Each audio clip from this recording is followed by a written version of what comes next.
Where do you get your validation from? Some people get their validation from money. Some people get their validation from the yearly Goodreads reading challenge. Me personally, I get my validation from how well my plants are growing. They have been the same size since December.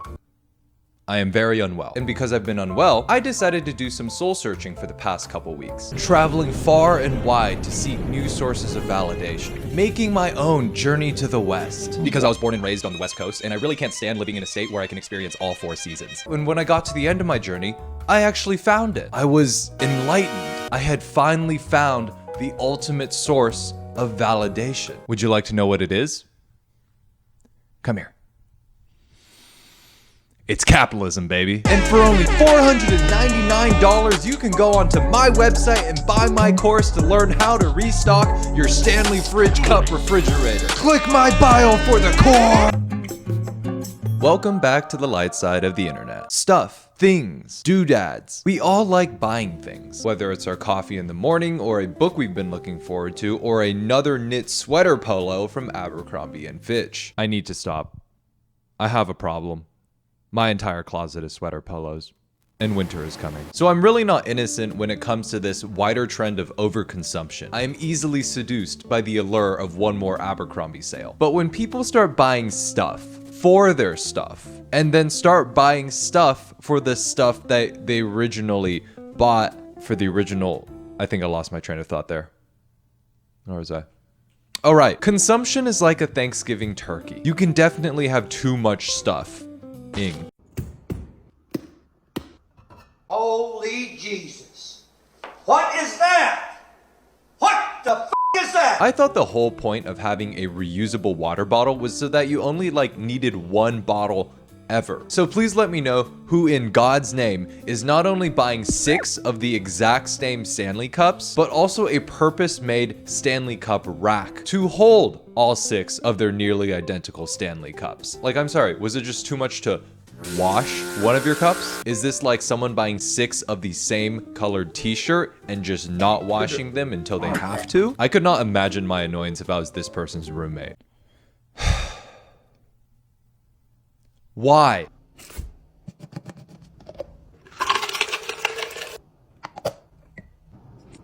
Is that a purse?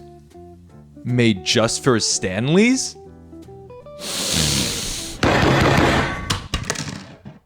Oh no, I just lost my credit card information.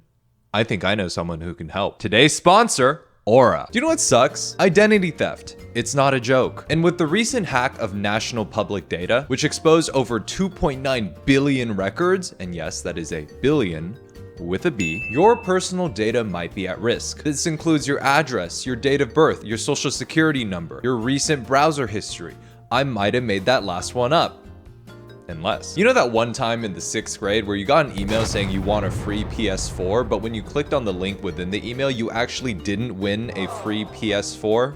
Yeah, your data might be out there. So if you weren't taking precautions with your personal information online before, it may be time to do so now. And that's why I turned to Aura to keep my personal identity safe. Aura protects your personal information by scanning for data breaches on the dark web and alerts you when it finds a potential leak. Aura will let you know as soon as someone suspicious is trying to use your information to access your credit or bank accounts. Aura also protects your data with up to $5 million in identity theft insurance. That's like $1 million $5 Stanley cups. Think of what you could do with the million Stanley cups. Additional features that I personally use on Aura include instantly locking my credit and detecting unusual transactions. If you think your data has been leaked online, use my link in the description to check out Aura for free for 14 days. More than enough time for Aura to see whether or not your personal information has been leaked or not. Thank you to Aura for sponsoring today, and let's get back to the video. Now, we all remember the whole Stanley Cup craze when people were so mindful,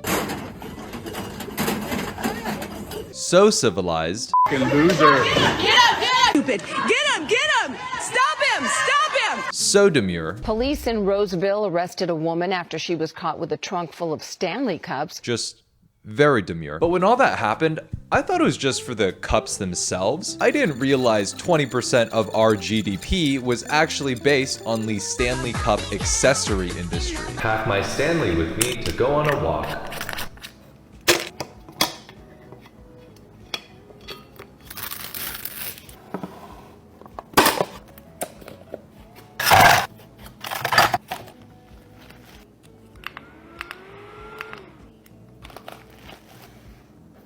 I'm sorry, where is this walk to? Were you planning to walk to Narnia? Were you planning to walk to Mount Doom to cast the ring into the fire? Was your walk actually just not a walk, but a drive? Because why else would you pack only your car key fob with no other keys? I too like to take a walk sometimes. We are literally driving. There is something so ironic about pairing this minimalist beige color palette for this Stanley Cup ecosystem with the absolutely soul-crushing overconsumption that's going on here. It's almost as if the beige is just being used as a camouflage to hide the amount of stuff she actually has. See? You can't see me.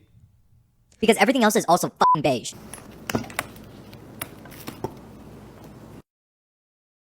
You know this is overconsumption when this Stanley Cup has more possessions than I do. Like seriously, what else can this Stanley Cup do? That was a cue to go to the skit. Oh, sorry. Ah, jeez. I can't believe I forgot my chapstick today. I have something for that. Oh, wow. Thank you. Ah, jeez. I can't believe my car battery died. I have something for that. How did you... What? Thank you, I guess. This is Bravo 2-4. Broken arrow, broken arrow. I need air support on my grid location now. I have something for that. What the fuck? One of the worst perpetrators of overconsumption content on TikTok are the restocking video creators, where in the video, a hand unboxes boxes and then unboxes food, which came in boxes originally, into the boxes that were just unboxed. Does it look nice? I mean, yeah, it looks nice. Looks very nice. For my fellow econ majors out there, I really hope you got this Adam Smith reference. It was very on the invisible nose. But this in itself is not necessarily overconsumption. This is more just an intro to overconsumption. It's gateway consumption, if you will. When it gets really bad is when these people buy multiples of stuff that they don't need just to fill the boxes that they don't need.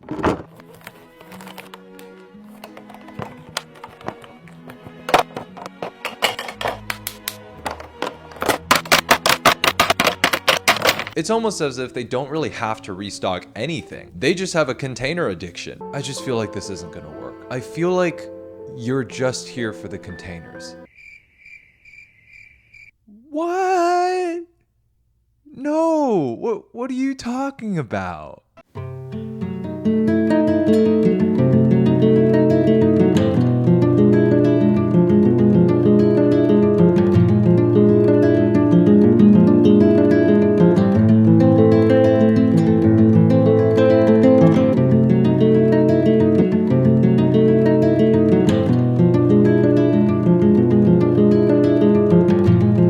About this restocking video. Why does your restocking need to have 3 sets of different AirPods? Did you eat the previous AirPods? Why do you have 4 pairs of chargers but only 1 pair of scissors? Why do you just have 3 chunks of marble? For what reason do you need 3 chunks of marble?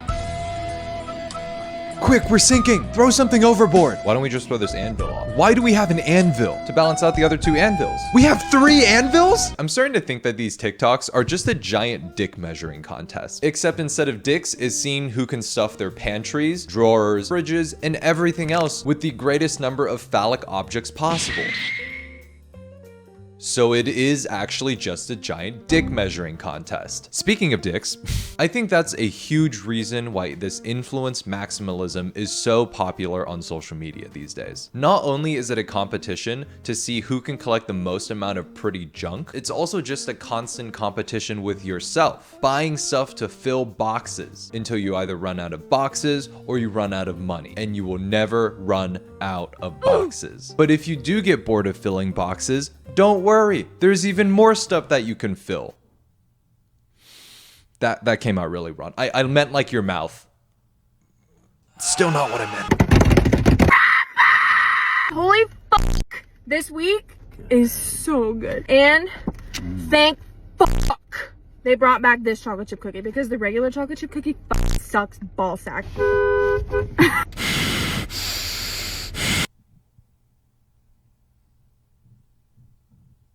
Is it over yet? If you've never heard of Crumbl cookies, their whole shtick is that they have a rotating menu every single week, and that every cookie has a whole shtick of butter in it. However, I'm not sure that getting a Crumbl cookie warrants the same reaction as getting sucker punched in your no-no square. Actually, you know what? Let's see if it is.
Yeah, no, it's not. I don't know what it is, but Crumbl cookie influencers are like the pinnacle of American overconsumption. Sheer excess with cookies that have the daily caloric intake of an abnormally large child each, absolute visual and audio overstimulation, and a never-ending cycle of new flavors and looks to do mukbangs with. I ate Crumbl for every meal yesterday and it came out to over 6,000 calories and 76 grams of protein. I mean, on the flip side, you have to give Crumbl cookie chefs some credit. Coming up with 6 new flavors a week? That's a lot of pressure to operate under. It is Sunday. Bring me your offerings or face judgment for your lack of faith. Psst. Hey, what'd you bring today?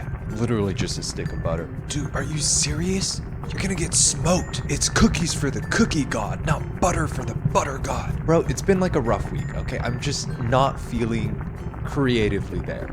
All right, good luck, bro. What have you brought me, little one? Oh, great round one. Please accept my humble offering.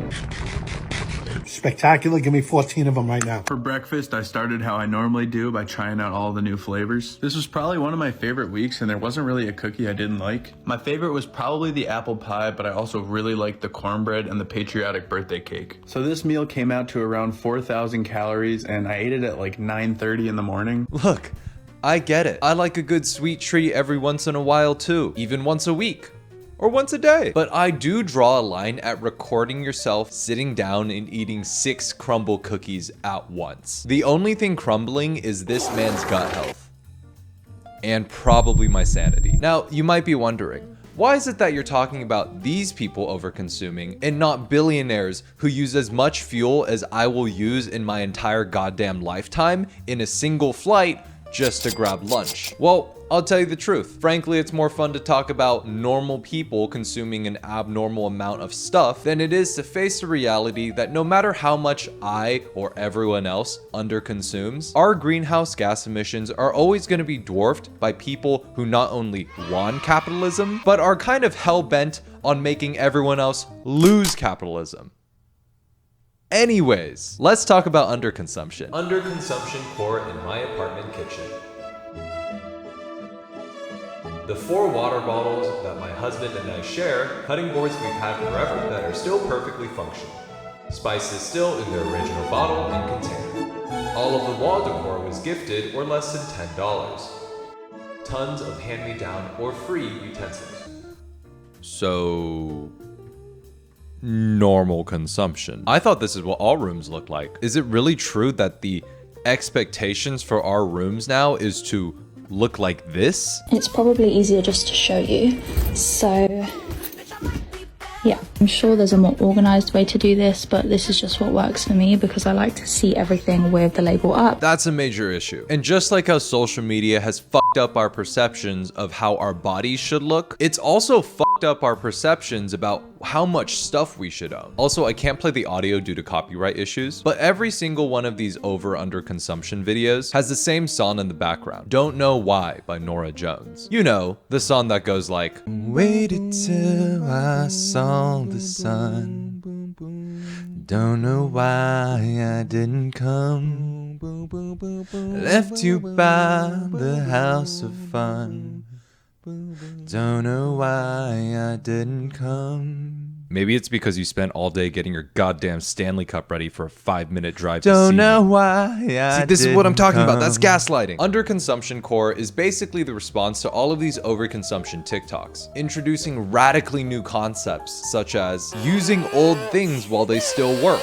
and not buying new things until the old things stop working. Crazy, right? Only buying things you need? That's just straight up un-American. But while a lot of people, me included, think that underconsumption is simply just normal consumption, I don't necessarily think that that's a bad thing. Social media, for both men and women, has glamorized the buying of stuff. Our entire economy is built on people not saving and just dumping their incomes on things that they don't need, but will probably make them happy until the next Abercrombie sale.